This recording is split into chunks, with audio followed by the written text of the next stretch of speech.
मौला का दिन है और गुलामा ने मौला कायनात का हक बनता है कि ये चेहरों को तवाना रख के मुस्कुराते हुए ज़िक्र अहले बैत सुने, ज़िक्र अली सुने। और वल्लाहि ताला हज़रत सईद खुदरी रज़ी अल्लाह ताला अन्हु आप ये फरमाया करते थे ना, हुज़ूर इस्लाम ने इरशाद फरमाया कि मेरे सहाबा अपनी औलादों का इम्तिहान अली की मोहब्बत से लो।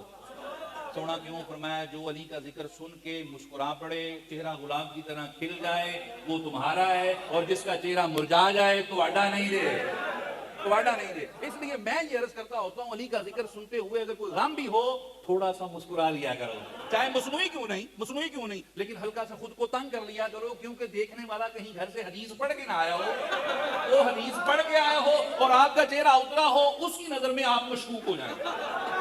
इसलिए जब भी अली का जिक्र हो ना भी हंसी आए, साथ वाले को कह दे यार थोड़ी नहीं कुतकुतारियां कर दे, है? और दूसरा अली का जिक्र करने के बहाने मुस्कुराया भी जाएगा, कब्ज़ भी टूट जाएगी, है? जी, इसलिए